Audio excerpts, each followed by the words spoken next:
seja muito bem-vindo ao nosso canal. Eu sou Cibele Paranhos, criadora do método GPS do Dry Needling, e é um prazer enorme ter você aqui. Gente, o tema de hoje é um tema que sempre me perguntam na sala de aula, no Instagram, então eu resolvi fazer um vídeo super completo para vocês aqui do YouTube. Existem pontos perigosos com relação ao Dry Needling? Existe perigo ao realizar o Dry Needling? E eu quero que você escreva aqui embaixo se você aí já teve esse medo de fazer o Dry Needling, causar uma lesão, ou ouviu falar que existem pontos perigosos do Dry Needling. Então comenta aqui que eu vou amar fazer esse bate-papo contigo. Gente, seguinte, primeira pergunta é: o que é um ponto perigoso? Isso, primeiro, toda técnica precisa ser avaliada, né? Quais são as características, o que o paciente realmente apresenta, as contraindicações, o que é que a ferramenta, a técnica pretende entregar para o seu paciente. Então a primeira pergunta é: o que é um ponto perigoso? O ponto perigoso é um ponto onde pode gerar, por exemplo, um pneumotórax, pode gerar uma paralisação de estrutura nervosa, pode gerar um aborto. Essas são as principais perguntas que os alunos fazem. Ou, por exemplo, posso piorar o paciente trabalhando um ponto específico, um ponto X? Então são perguntas que sempre acontecem. E aí a gente vai para a definição de um ponto perigoso. Um ponto perigoso, na minha opinião, é um ponto onde o aluno não foi treinado a trabalhar. Ele não sabe analisar a característica daquele ponto, ele não tem a segurança em abordar e realizar o agulhamento, e por isso esse ponto se torna perigoso, se torna algo evitável. Cibele, por que você está falando isso? Gente, ao longo desses anos de formação, eu fui percebendo com as inúmeras publicações científicas, com os quase 3.000 alunos formados aqui no Brasil, que existe falta de método, existe falta de GPS para o aluno e de entendimento do que é risco para o paciente real. Então, quando os meus alunos seguiam esse método, seguiam passo a passo, o ponto que era tido como definição de, como é que eu posso falar? De medo, né? Que de evitar, suma dali, saia dali, passou a ter estratégia de saber como utilizar. Vamos para o exemplo, professora? Olha só, digamos que eu tenho um paciente com muito ponto de tensão, muito ponto gatilho no trapézio. Mas o trapézio, professora, é o que sempre me falam que pode gerar um pneumotórax. Está correto isso? Sim, é um ponto real que pode gerar um pneumotórax. Mas um paciente que tem uma massa, um volume muscular maior, apresenta a mesma dificuldade, o mesmo risco que um paciente magrinho? Não. Então, cada ponto, como por exemplo o trapézio, ele deve ser analisado. E aí é preciso analisar o ângulo dessa aplicação dessa agulha para a anatomia do paciente. Grandes literaturas, né, várias literaturas falam do risco associado ao pneumotórax com a pistonagem, movimento rítmico, até associado à profundidade em casos de pneumotórax e alinhado a um ângulo não específico. Então observe que o perigo mudou de nome. O perigo agora tem alertas, o perigo agora tem caminho e tem sinalização. Consegue perceber? Então, é contraindicado fazer o agulhamento no trapézio, fibras médias, fibras superiores, fibras inferiores? Não é contraindicado. Mas eu vou te dizer, é da mesma forma que você vai agulhar um paciente que tem um volume muscular bacana, bem desenvolvido, para um paciente, como eu chamo com os meus alunos, titela, carne por dentro do osso? Não, minha gente. Então, qual é o marcador que vai fazer diferença para ativar o seu sistema de alarme, de alerta, de cuidado, ângulo, tipo de agulhamento que você vai realizar, profundidade, que tem a ver com a anatomia do seu paciente. Então percebe como muda o ângulo, como deixa algo mais seguro? Isso é muito real e as pessoas acabam confundindo. Confunde um local perigoso com um local que é necessário e extremamente técnica. Ser extremamente técnico, preciso, direcionado, tá? E é isso que a gente precisa ter noção, é isso que a gente precisa deixar claro na nossa cabeça.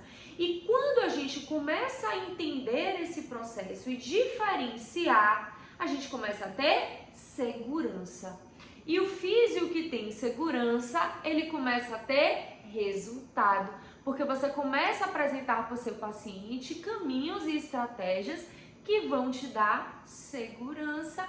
E aí, na chegada desse paciente, você vai dizer assim, ó, mais ou menos inconsciente, venha que manhã que pode te tratar. Venha que eu sou o profissional que você tanto procura e eu tenho as ferramentas que são necessárias para gerar o seu resultado. Entende isso, minha gente? Como muda o direcionamento e como foi que isso virou para mim, né? Como foi que essa chave virou, como foi que eu entendi. A cada turma que eu ia formando, eu ia percebendo um déficit muito grande, um déficit na anatomia. Então os alunos não sabiam realmente o que era a anatomia, como entender a nível de segurança, nível de precaução de acordo com aquela área, porque não tinha segurança na anatomia. E aí não sabia gerar resultado. Então, quantos fisioterapeutas acabam ficando paralisados pelo medo de gerar um pneumotórax porque não tem um GPS? E se não tem um GPS, não vai conseguir gerar resultado. Olha que lindo essa associação.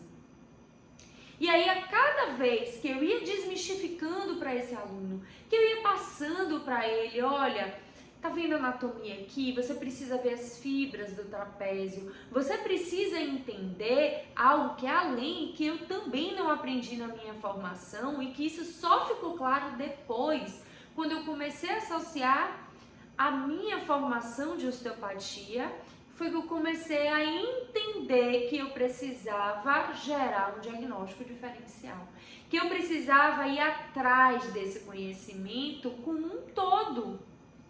E aí eu comecei a abordar para os meus alunos, porque a maioria dos pacientes, eles chegam com esses pontos perigosos na cabeça e também com uma fixação de que ele precisa ser agulhado e liberado naquele músculo específico, como por exemplo o trapézio. Você que está aí em casa me ouvindo, quantos pacientes físicos você já recebeu dizendo, pelo amor de Deus, libere meu trapézio que está morrendo de dor? E aí eu comecei a desmistificar para o meu aluno, dizendo, olha, essa sensação de que é no trapézio que você tem que ir, de que você tem que ir profundo, isso aí é tema para uma outra live que eu vou fazer aqui para vocês. Não é bem assim, porque a causa da dor pode não estar associada com o trapézio. E eu comecei a mostrar, né, as possibilidades viscerais, do fígado, do estômago, da vesícula biliar, quais os sinais e sintomas, quais as características que ele vai avaliar, que ele vai pesquisar, que ele vai entender, o que ele vai direcionar para aquele momento. E aí as coisas começaram a andar. Então, não era mais aquela necessidade de trabalhar em todos os pacientes o trapézio, de ir a nível de profundidade hard, né? De ir até a alma do paciente. E eles começaram a entender que o perigo era um caso de alerta e de análise. E que você teria que analisar todos esses fatores, tá? E isso foi perdendo força. Até que uma aluna chegou para mim totalmente feliz e disse, nossa, eu entendi sem decorar agora o porquê e como eu não preciso ir todas as vezes no trapézio, e eu agora entendi o porquê que eu devo ir superficial, porquê que eu devo varrer a área, colocar outras agulhas e não realizar a pistonagem a depender da anatomia, do tônus, do trofismo do meu paciente. Gente, olha que lindo! Eu acredito que a grande janela, que o fator mais libertador da nossa história, ele é o conhecimento. Então, quando você entende, quando você dá passos seguros e direcionados, você começa a estar livre e começa a gerar o que seu paciente deseja, que é resultado. Pouco importa para ele, né, se você vai no trapézio ou não, ele quer gerar e ter o resultado, que é reduzir a dor dele, reduzir a dor de cabeça, reduzir a falta de mobilidade. É isso que ele deseja, tá? E é isso que eu quero que você tenha em mente. E eu não quero que você fique paralisado com esse medo de pontos perigosos, tá? Vou fazer uma live depois específica falando o que fala sobre agulhamento em gestante, como que você deve direcionar. Vou fazer um vídeo apenas para isso, então aproveita, já se inscreve. Se você gostar do conteúdo, já ativa o sininho, porque vai chegar a notificação para você não perder nada desse canal sensacional e completíssimo para você sobre o dry needling, sobre o diagnóstico diferencial, sobre como atender e principalmente esse é o canal para você gerar resultado no seu paciente no primeiro atendimento, tá? É o canal do GPS. O GPS é o atalho da sua vida que você estava precisando, então não se esqueça disso.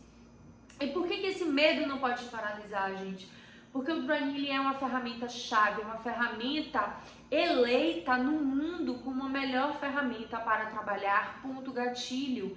Então é só você ir aí no PubMed, no Lilacs, que você vai ver 21 anos de pesquisa mostrando para você o caminho para você utilizar o dry needling de forma segura, de forma tranquila, tá? E para isso você precisa ter uma formação que vai te dar. Sibeli ainda não me convenceu, por que eu não tenho que ter medo desses pontos perigosos? Porque uma ferramenta, gente, que produz redução da contratura muscular, da tensão em 1 minuto. E desde o primeiro minuto, dos primeiros segundos em que essa agulha começa a entrar em contato com o corpo desse paciente, você ativa o parasimpático. Então você gera um sistema de relaxamento, esse paciente fica calmo, tranquilo, tá? Ele fica viciado no seu atendimento. Eu tenho um paciente, gente, que faz toda semana porque deseja ter o benefício do dry needling em sua vida, porque é algo muito melhor do que fazer massagem toda semana, tá? Então é sensacional, é um divisor de águas para você nesse processo. E por que é uma ferramenta para o fisioterapeuta? E isso foi questionado em publicação científica, sabia? Por que é uma ferramenta para o fisioterapeuta? Por que o fisioterapeuta deve utilizar essa ferramenta? Porque quem mais trabalha com anatomia é a criatura que mais trabalha com função, para devolver função para o seu paciente, aquela criatura que quer trazer esse indivíduo para a sua vida. Então, é uma ferramenta utilizada no mundo por fisioterapeutas para gerar resultado.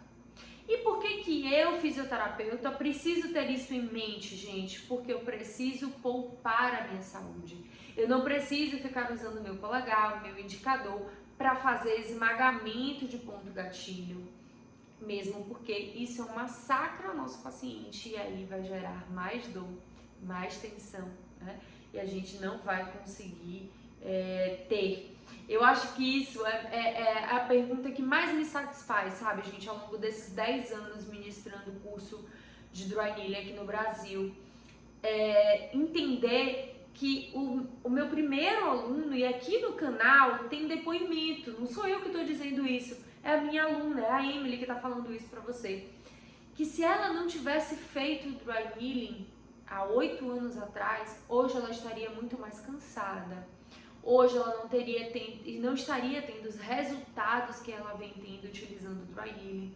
Então é algo, gente, que é sensacional. E é algo que me motiva a estar aqui, levando para você, fazendo o meu método, fazendo algo diferente para você, dando mais suporte, dando mais vida, dando mais resultado. resultado na fisioterapia e resultado desde o primeiro atendimento. Um bom atendimento, ele tem várias possibilidades e eu me preocupo muito com isso, eu ofereço isso inclusive para os meus alunos no meu curso online, porque eu acho que muda.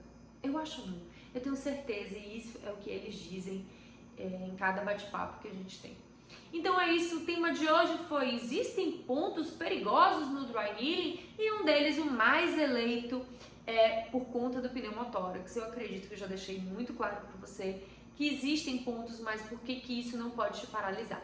Mas se ficou alguma dúvida nesse momento sobre pontos perigosos, se você tem algo aqui para me perguntar, escreve aqui embaixo no comentário que eu vou te responder, e te convido aí lá no Instagram a bater um papo comigo no direct. Eu vou amar conversar mais com você. Até o próximo vídeo. Um grande beijo, Físio!